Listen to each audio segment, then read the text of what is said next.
Greetings, fellow researchers, audiences, and distinguished committee. In this lovely morning, I would like to present our research in shortening the process time of acquiring a driver's license for motorcycle, or what we call in Indonesia is SIM2. We have conducted this research about a year ago, and we've done this research for 3 months in the Satpas office of Cimahi, West Java. And throughout the next slides, I would like to present our findings, analysis, and results of our research. So I will move on to the next slides and present our research. So this research was based on the fact that during the last decades, we have seen a tremendous growth of motorcycle ownership in Indonesia.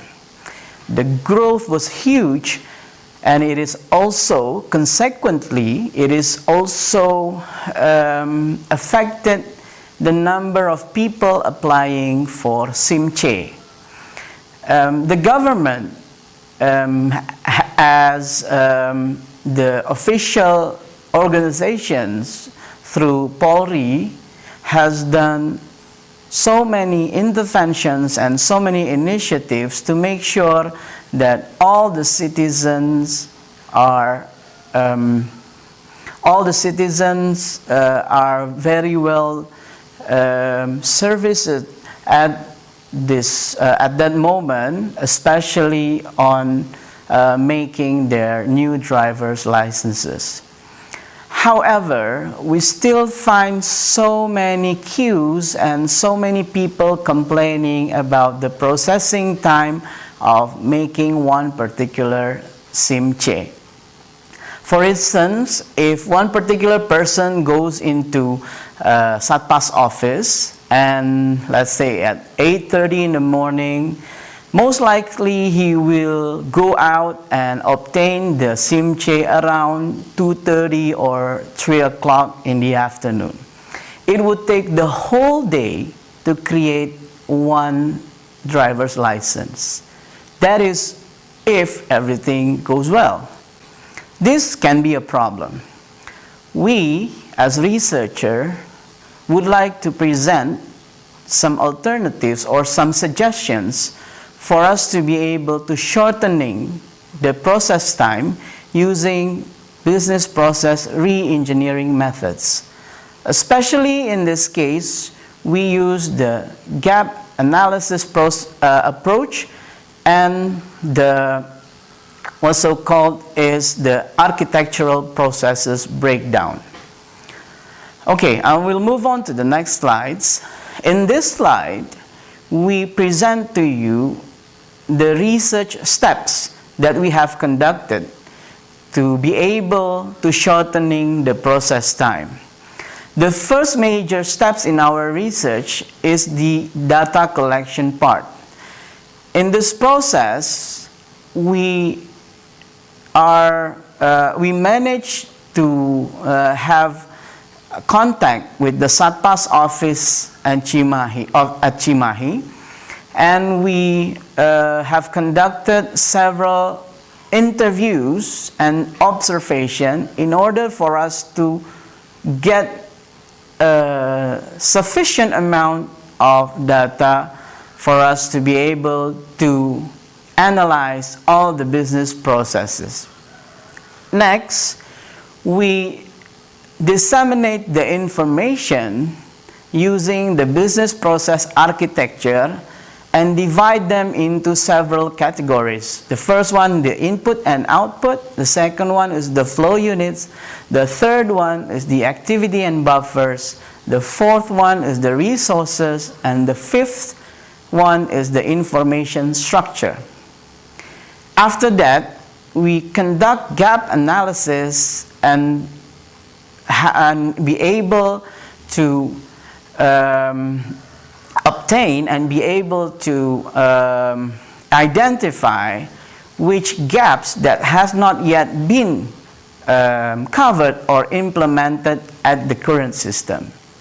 The next steps would be providing the solutions and simulate the solution so we can have the estimated new processing time compared to the old processing time. Okay, next we will discuss a bit about the organizational structure. Why we discuss about the organizational structure, we want to give you a clearer view of how complex is our study that we have conducted. In this part, you can see the dotted blue lines and the dotted red lines. Both are the areas of research that we conducted.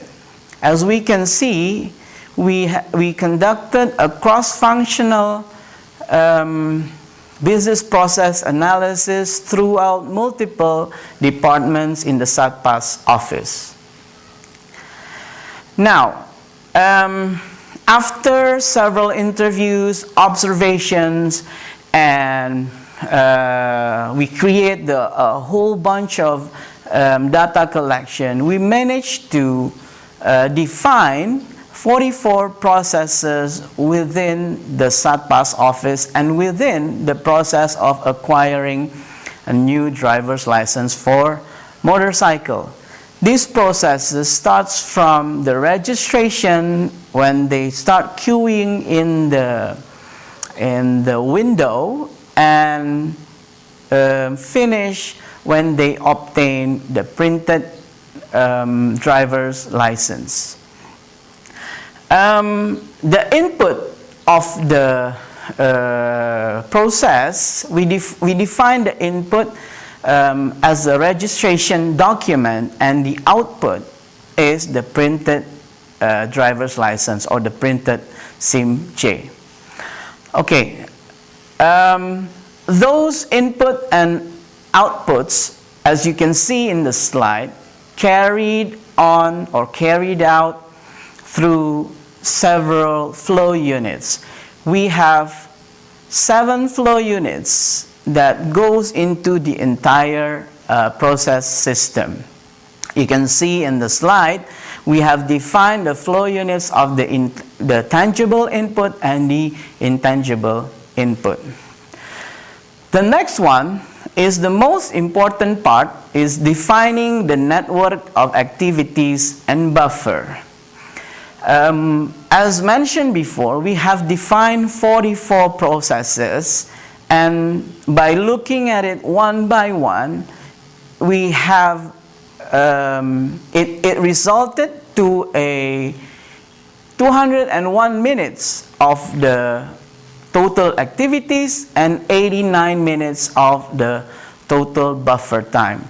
So in total, we have 290 minutes of process time, which is around 4 hours and 50 minutes. So it's about 5 hours. So let's say if we go to the SATPAS office at 8:30 in the morning, it is most likely for us to finish everything at 1:30 in the afternoon. But we have to know that there are recess time or break time at the SATPAS office for 1 hour. So at the quickest time that we can obtain is 2:30 in the afternoon.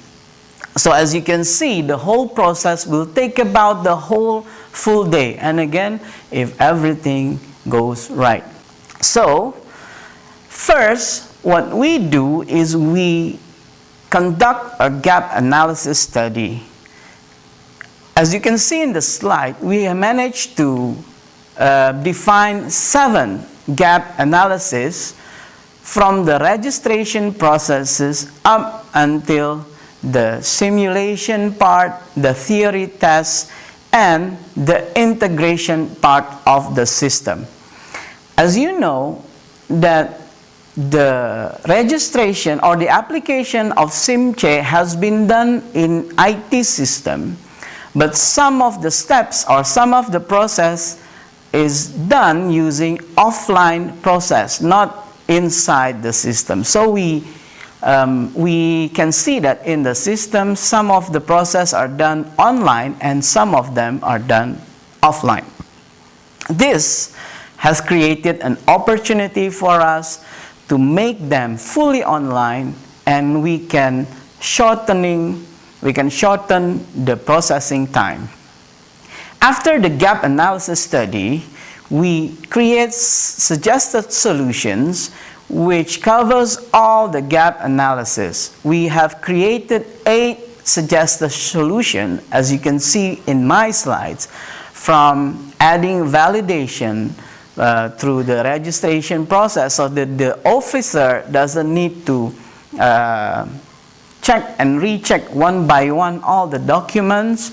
And then we also inserted the ability for each applicants to do their test theory using their own devices, using their own mobile system connected to the internal network of SATPA's office.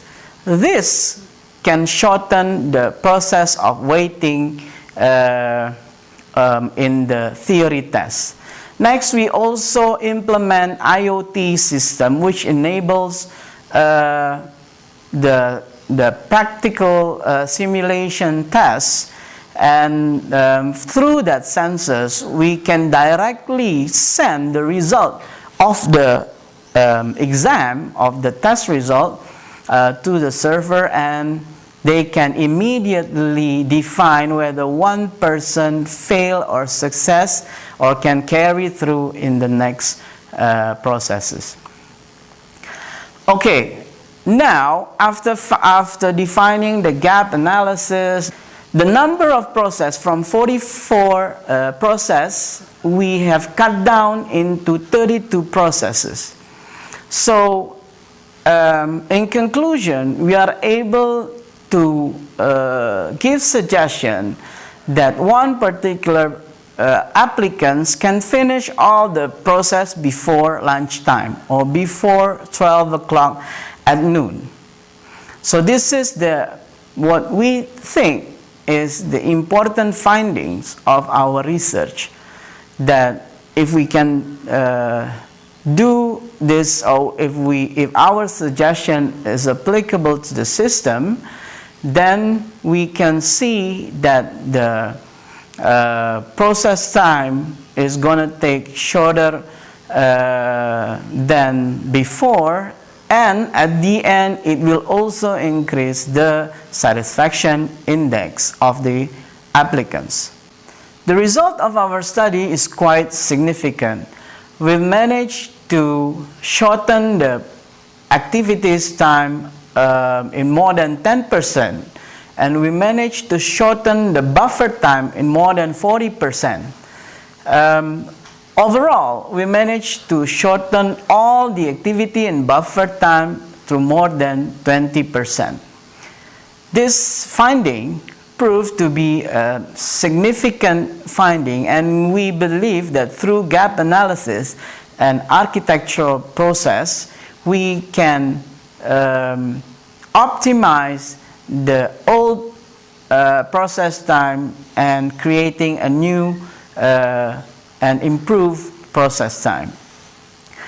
Furthermore, in this research, we also give out suggested wireframes that we can use to revamp the current system, the current IT system, and add some mobile application systems for the applicants to be able to do their own theory tests while connected through the internal part of the network. As you can see in the next slides, we can have wireframes from the registration parts, the validation part, up until the mobile app parts. Okay, to sum up all my presentation today, I would like to also feature a system architecture that we suggested on this research that allows the system to work both in the cloud architecture and also on-premise on SATPAS office. Dear fellow researcher, to close our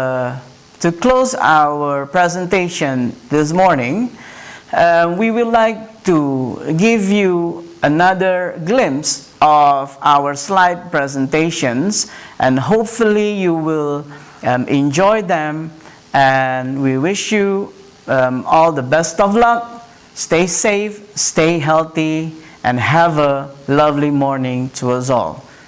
Thank you very much. Assalamualaikum warahmatullahi wabarakatuh.